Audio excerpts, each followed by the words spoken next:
Hey everybody, welcome to Regulatory Joe. I'm Joe Boyle, president of ClearFile, and I'm pleased to introduce our newest guest, Wesley Sanders of Evensun Health.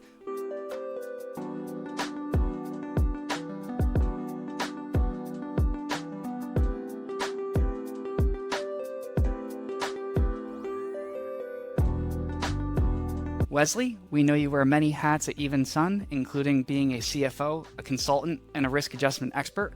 Tell us a little bit about yourself, your background, and about Evensun.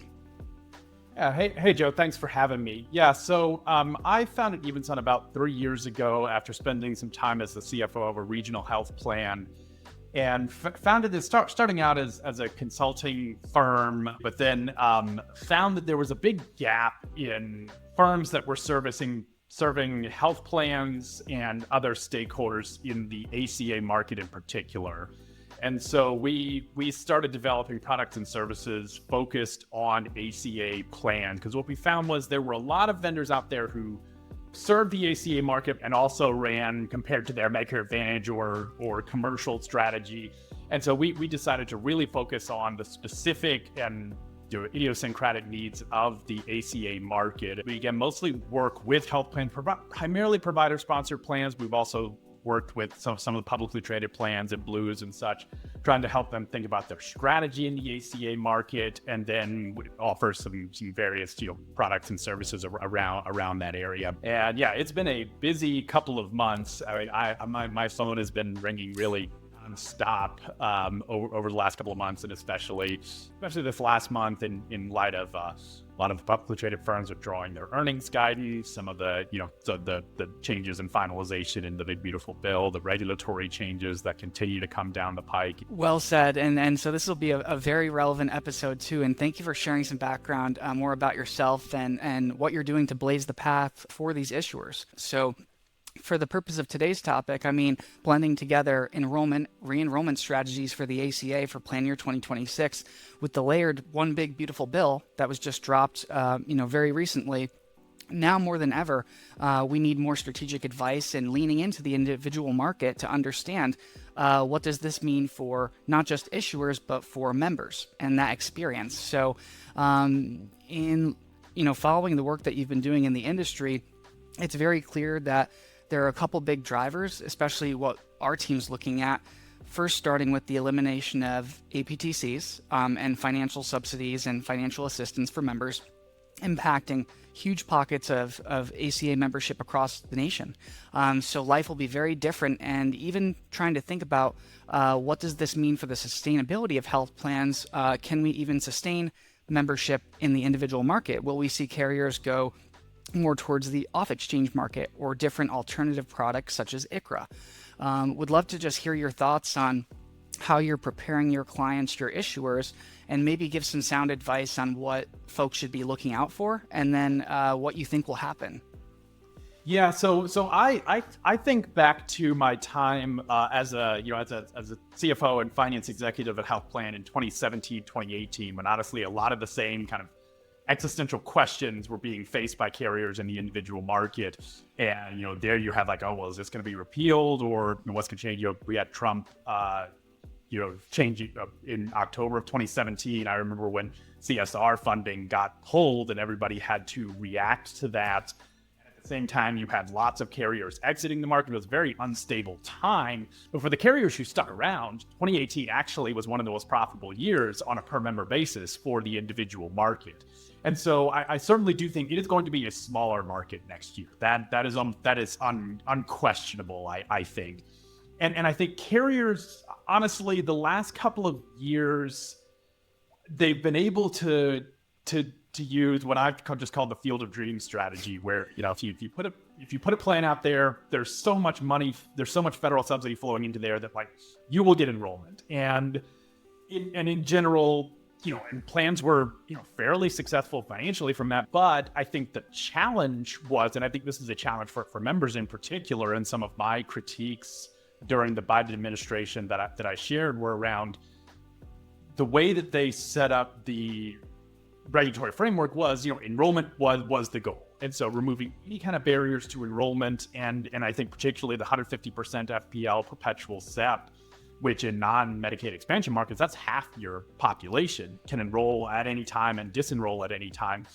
I think that meant that the carriers who were most successful were ones who had narrow networks and who were really trying to attract the price-sensitive members who didn't have significant health conditions. And so because if you were a carrier who was offering a PPO or offering a broad network, well, you were hugely exposed by the fact that like smart providers, frankly, and I saw this firsthand, we would see people who were just about to get a transplant and would suddenly switch from a plan that was paying the provider less to a plan that was paying the provider a lot more. And suddenly, and then midway through the year that happens, then they disenroll and switch to the cheaper plan once the provider gotten their cash. I think this actually opens some opportunities for plans to be thinking about, well, if the price-sensitive members are going to go away, or at least be reduced, who are the people who are definitely going to stick around? Whether they're still, the lower-income members for whom,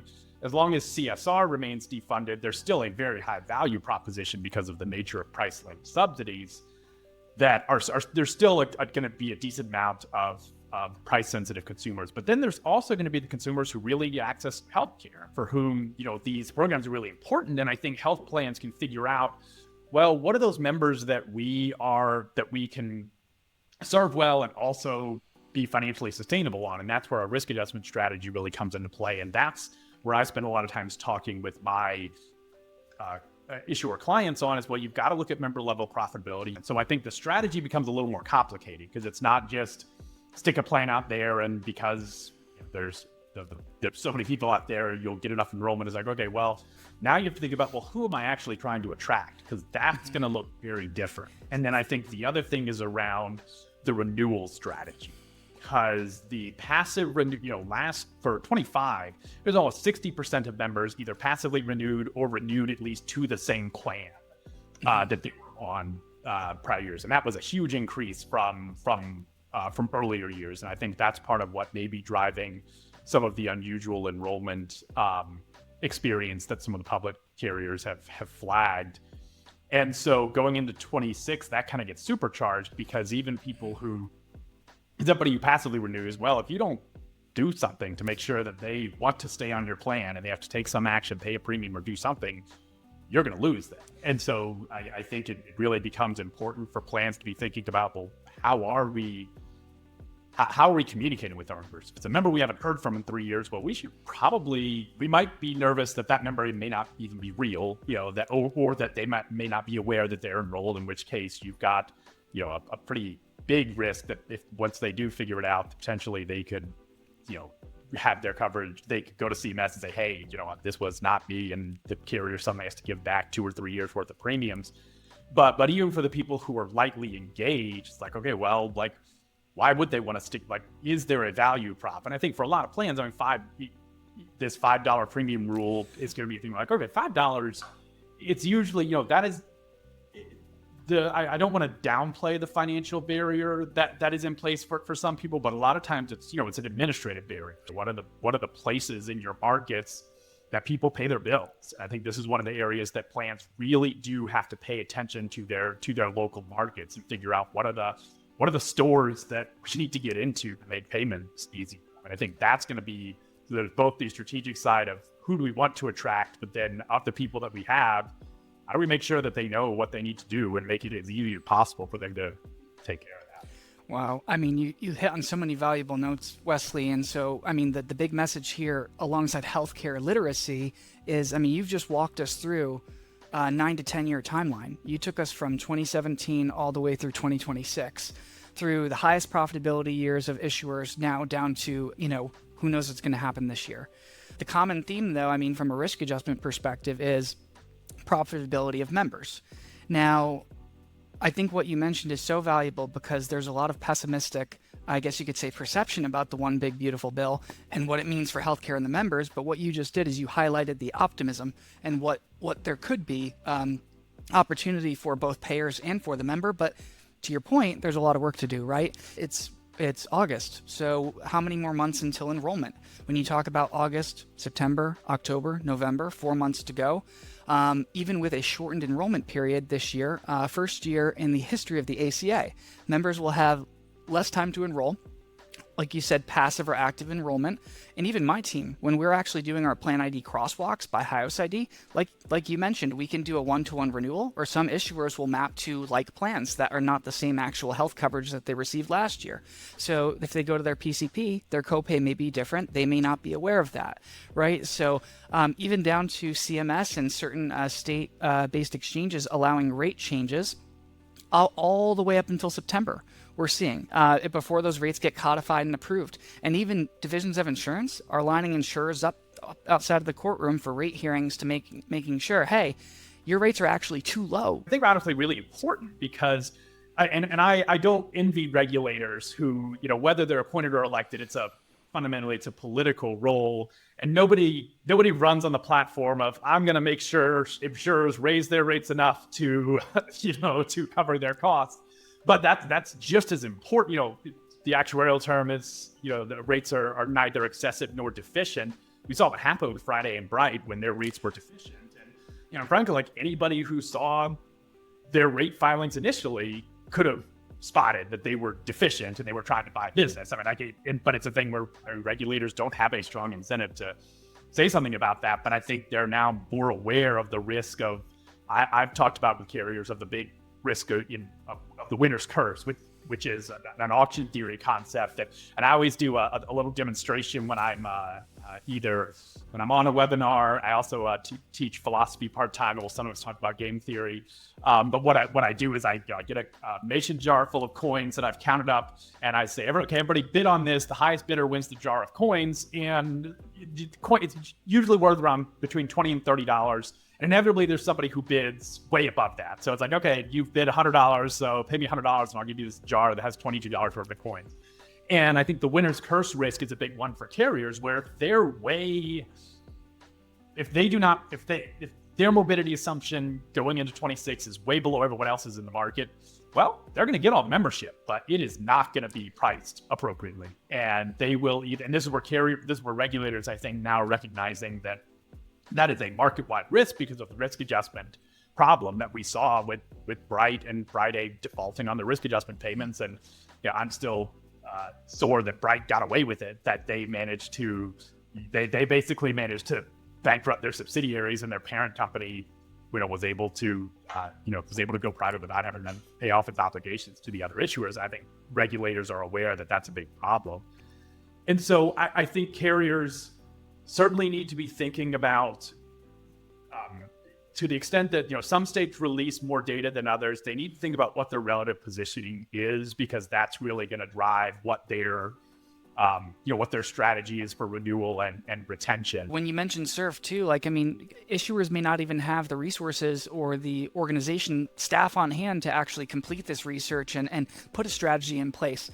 Because, for example, if carriers are redacting their rates, not all the available projected membership or information may be available or easily accessible. So, if it's not in SURF, carriers can go to the HIOS, the public use files, the PUF files. If it's not there, we're going to have to wait for weeks for FOIA requests for the Freedom of Information Act. Some states, more particularly with state-based exchanges, require standard plans or additional standard plan options, which include HDHPs or HSA compatible plans.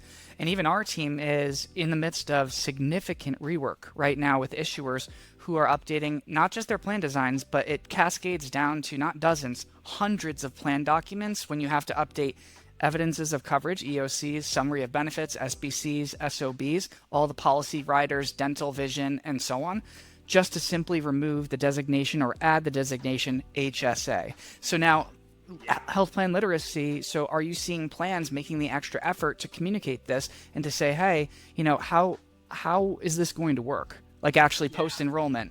Do you have any thoughts on that? And I think that's a really good point, because a lot of what I'm seeing is, plans are responding to stuff so quickly that I think in a lot of ways they are focused on compliance. They are focused on meeting whatever the latest rule is, and there's there's been less of a focus this cycle on the member impact of some of these changes, just frankly because things are moving too fast. And it's like, okay, well, we need to make sure that this passes whatever this regulation is. That's the focus. I mean, it's not even, sometimes it's not the conversation isn't getting passed. It's compliance and finance that are having these conversations to figure these things out. The cascading down to marketing and those sorts of things are maybe aren't happening yet. And so I think plans, get thinking about, okay, if we make these changes, how do we do it? Where when you have all these pieces, the version control on the documents, like, okay, well, you have one thing you submitted to a regulator. How do you make sure that the 30 different places, your member app and your website and wherever it goes, that also gets updated? Oh, of course. Well, so savings, so efficiencies don't just come from financial savings, but operational efficiencies, time savings, reduced rework, version control. So our team, outside issuers manage this right now off the side of their desk. Sticky notes, Excel spreadsheets, Microsoft Word doc, and just their knowledge of what they've been doing this whole time. This is how we've done it always. So I think, our team has done a great job, obviously, introducing health technology into the space to help from a pre-submission filing process, as well as an ongoing, I guess you could say, review and objection deficiency process. But we're actually, outside of our Consolidated Appropriations Act, CAA form filings, we're still patiently awaiting our regulators to actually approve our binders, forms, and most importantly, rates. So it's going to be a big push. I think in the next 30 to 60 days, issuers will be locked in for the next 12 months. So that's 12 months of measurement, 12 months of market research. And to I think the message that you made very clear to all of our listeners today is population health. Understand who your members are, specifically within that 150% of FPL, because that's going to be your sweet spot to be opportunistic, not pessimistic. So hone in and understand your members' conditions, morbidities, and I believe you said comorbidities. So the better you know your member, the better you're going to be able to serve them and actually survive through the next 12 months.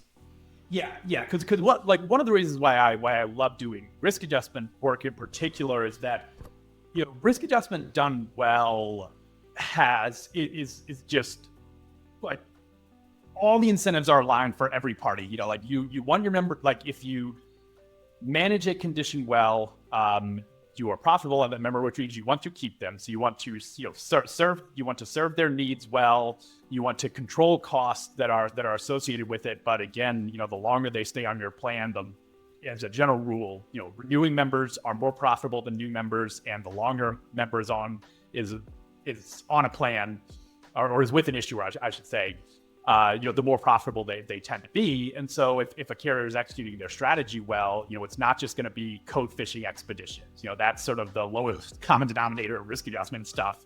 And that really doesn't, I don't think it can give you a short-term bump on risk adjustment revenue, but it doesn't really help you in the long run. I think in the long run, carriers are thinking about, well, how do we serve these members well? And then also, who are we targeting? And the way, I often get brought in on risk adjustment engagements way too late, where somebody February and somebody is February of 27, and they're looking at their 2026 data, and they say, oh my gosh, we're gonna have to pay in all this money. And what I would say is, most of risk adjustment is actually already locked in before open enrollment even starts, because the way, most of risk adjustment is going to be driven by who do you attract to your plan. And anything else that, and so that's going to be driven by your pricing and your offerings. And anything else that happens after that, there's marginal things you could do to make sure you're accurately, capturing your conditions and then getting stuff recoded, making sure the members are getting the care that they need so that their costs are stable. But again, none of that matters if you didn't attract the right member. I have to ask, in your opinion, there's three primary drivers for enrollment. So members can shop based on price, they can shop based on brand recognition, or they could shop based on quality of product. So now, from a member behavior or shopping behavior perspective, in addition to Aetna's exit and withdrawal as a strong leading brand in the individual marketplace, how do you think the member behavior will be impacted this year in terms of just selecting the right plan for the right reasons, and that additional 1 million members that's just kind of hanging out there in limbo for the next 60 days? Yeah, well, and of course you've got CMS, as far as I know anyway, is still planning to do the alternate enrollment process that they've done in prior years with an exiting issuer, where the members will be crosswalked through. There's no template, but they'll be crosswalked based on some hierarchy and criteria that CMS has. What's interesting is they privilege network type over metal level, which I always found kind of interesting. So for example, if you're on a bronze HMO with Aetna, and in the market there's a bronze EPO, but then the other HMO is only selling a silver plan, you'll actually get crosswalked to that silver HMO rather than the bronze EPO. Is that the UBM criteria, Uniform Benefit Modification? It's like the plus or minus AV percentages, and they must have some type of like AV calculator methodology, right? That's actually telling them which is the right plan. If you're switching from one carrier to another, it's just it's network, then metal level, then price. And so it's the lowest cost lowest cost at the metal level you're assigned to, but they privilege network first. So if there's not a bronze plan to go to, you're going to go to the silver on that same metal level. It'll be the lowest cost one at that metal level. And that receiving carrier is to manage that network, the primary network or a rental network, whatever it may be. Yeah, well, it'd be whatever network they got. They'll get those in. And now again, they get the 834s in October, the same as all the other passive renewals. But of course, the member has throughout open enrollment to shop. It's just the backup is that, okay, if they didn't make any selection, they will passively renew onto this new issuer. Now, of course, the rule is going to apply, so the issuer still has work to do. But I think that's one of the things carriers need to be looking at. And CMS does send the carriers, once the rates are finalized, they send them first just a spreadsheet that says, hey, here's how many exiting members there are by rating area that you're going to receive from an exiting issuer. And then they get those files, and carriers need to think about how to react to that at the very least, and how are they working? They have this gift of all these members who are being auto-enrolled to that. How do they make sure that they, should they choose to do nothing or choose to remain on the plan, how do they make sure that they actually get enrolled? Mm-hmm.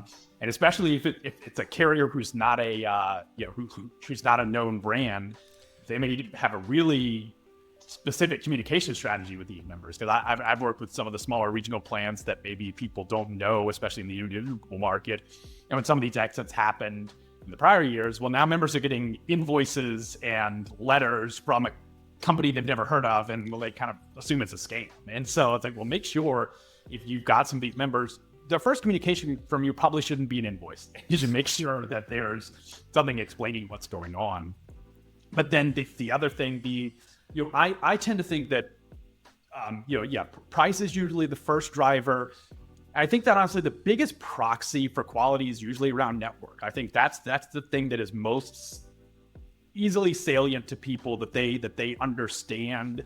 I think the brand recognition is important to some degree, but I always tell, since I've worked with a lot of plans who are very who are very proud of their customer service, and obviously that's a big differentiator. But what I often find is what people mean by customer service is they mean you paid my last claim, and you can be as nice and great as possible, but as soon as you deny a claim or cause a problem, people aren't loyal to you anymore. And I'm oversimplifying it a little bit, but I do think that people are more and more aware of the importance of provider networks. And I think network is often, if people are not shopping purely on price, that the network is super important. And again, this comes back to just some of the operational blocking and tackling that, if you're on healthcare.gov, there's a file that you submit that CMS crawls once a day to pull your network information. You better make sure it's right. And you better make sure it reflects things like all the locations. I mean, I've seen carriers who I know have a good network, but they're only submitting the primary address for a particular provider or whatever. So if a member searches for the doctor that they know works in their area, but for some reason, the address is associated as, at some hospital that they have privileges at, member thinks that provider isn't in network. I mean, so even if a provider has 10 MPIs or 10 offices or locations, but we're listing one, our filing team even had, influx of issues, rework, and errors based on CMS moving a lot more functionality and validation guardrails into MPMS, the HIOS system. So as we're adding in individual ECPs, facilities, specialists, I mean, there's big gaps in rural counties where we need to meet adequacy still. So we're actually still working with regulators right now as we speak to make those contracts, or if we can't make them, good faith efforts, especially for American Indian, Alaska Natives, right? So for those tough hospital systems to actually push across the finish line with those premium rates, you need those to have a compliant network. What this goes into is we file rates for a full 12 months, the next calendar year. But what still occurs is semi-annual and quarterly reporting. We have to report to our state. We have to report to the government. So the influx of membership by network, tell me your thoughts on this, because we file reports that are called PCP turnover reports. We do PCP wait time reports. So now how long are members going to be waiting at the doctor's office to even get care that they need? Or are they going to be turned away? Providers, yeah, great opportunity. They can make a lot of money. But so from a reporting and actual management perspective, sustainability, and this may be one of my last and final questions, sustainability of the big beautiful bill and enrollment strategies. You've highlighted on the optimistic pieces of this where carriers can harness their strategy and get ahead. But operationally speaking, we can talk strategy all day long, but if we can't execute, there's 3.5 more years to go under the new political office. Is this sustainable? Yeah, and that's a good question, and admittedly, I've definitely gotten out of the prognostication about what's going to happen politically. I do think it's fair to say this is going to be a challenging time, and I try to be optimistic about it, but carriers do need to be thinking about there are certainly headwinds there. I think on the provider side, given that there are going to be a lot fewer members, I think to some degree that's going to help resolve some of it, but of course the members who are leaving are going to tend to be the ones who are not utilizing to begin with, and I think this is a problem for the industry to try to face overall. And honestly, but I wouldn't be surprised to see if the Trump administration eventually rolls back some of the network adequacy stuff that was pushed through during the Biden administration. And honestly, I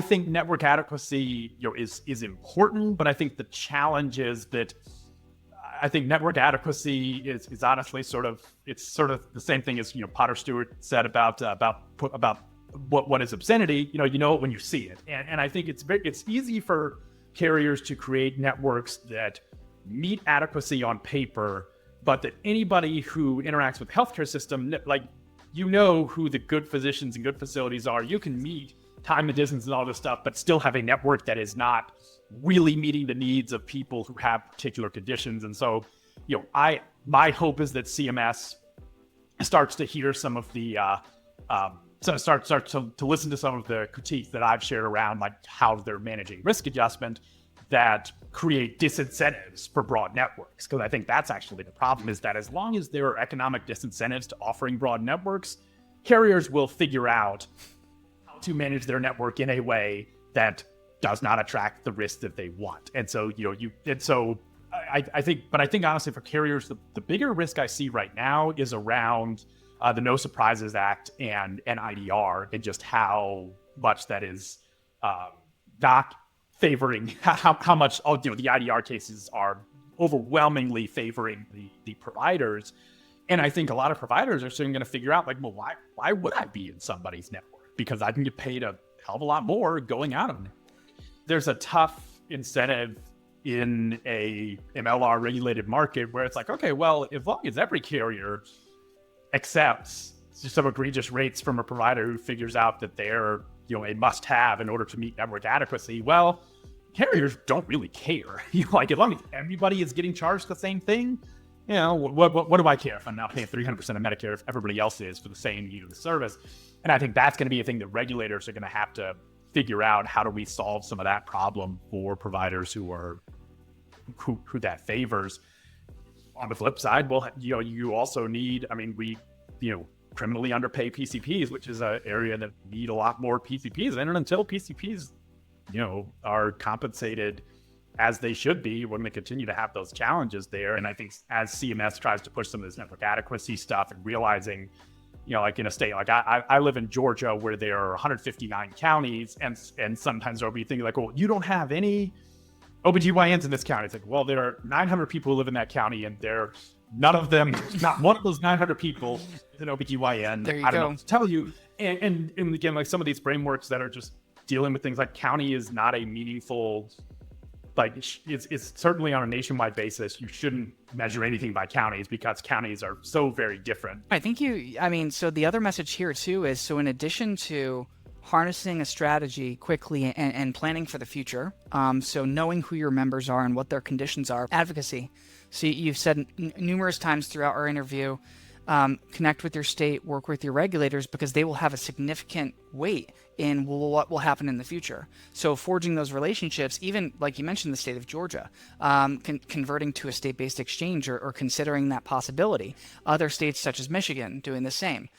So we're going to see a lot of change in local government. Not to be afraid of them. Introduce yourself, make the phone calls, set up the meetings, and have the conversation. Yeah, I mean, when I was a CFO and Georgia was implementing their 1332 waiver, they did the reinsurance component first, and I did the math. And originally, the state was planning to just pay the entire reinsurance payment after the end of the cycle. So you would have paid out all your claims, in 1 year, and you would get paid in like June of the following year.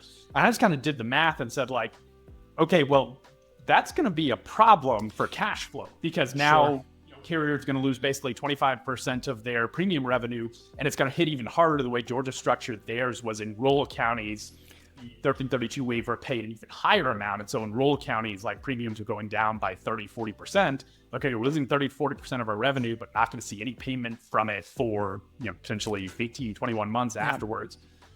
Laid out that concern, did the math, and the state actually responded. I think sometimes carriers are afraid to talk to the DOI, or only like try to be reactive or wait for a complaint or whatever. It's like, have the dialogue. I mean, that is the nature of a regulator who has to approve things that that they don't always think that they should approve.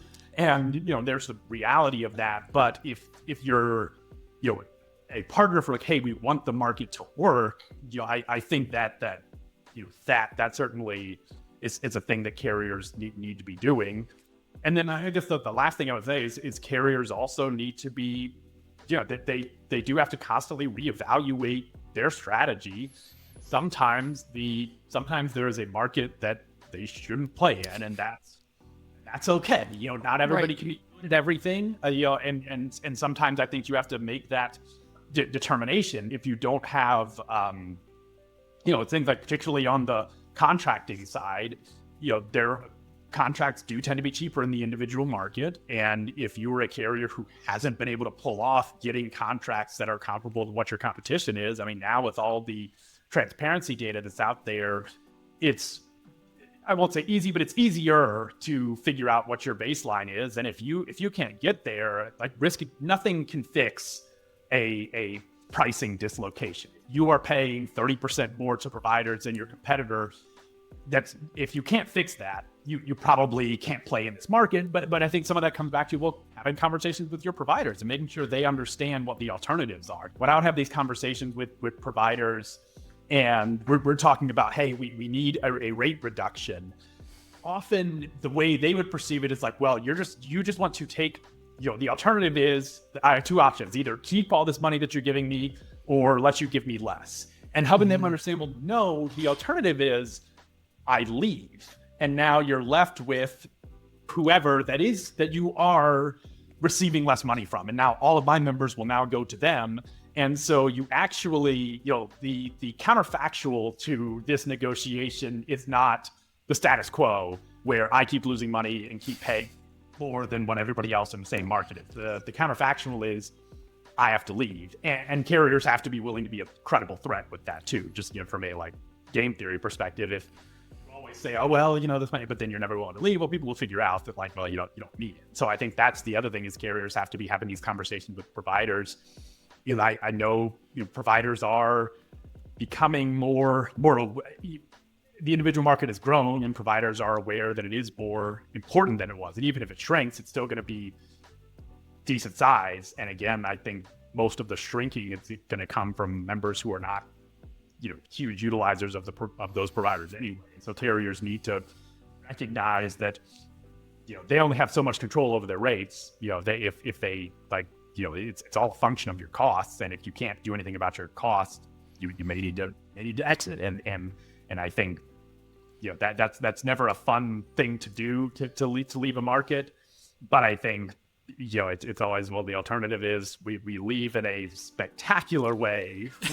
I deeply appreciate your perspective, specifically also from a business and a financial perspective, because it offers, a different viewpoint from operationally how to approach this. And so I think with that being said, this has been a great discussion, Wesley, and tell everybody where can we find you? Yeah. So you can visit our website at evensun.com. We have a blog there where I post lots of different kind of market analyses. We also we try to share a lot of we try to share as much information as we can with the market. We have a DIY SQL version of the ACA risk adjustment model that's open source that we publish and maintain. We have the 2026 risk adjustment factor. We already have that model built out, even though CMS won't release their DIY for probably another year for 2026. You can find me on LinkedIn at Wesley Sanders. I'm also on Blue Sky, although I don't post very often there. But yeah, you can find us at evensun.com, and I'm always willing to always love chatting with people about the ACA and about risk adjustment. Thank you for all that you do and for everything for our members. That's a wrap. Thanks everybody for listening in. Give us a like, give us a share, and we'll see you all next time. Thanks so much for having me.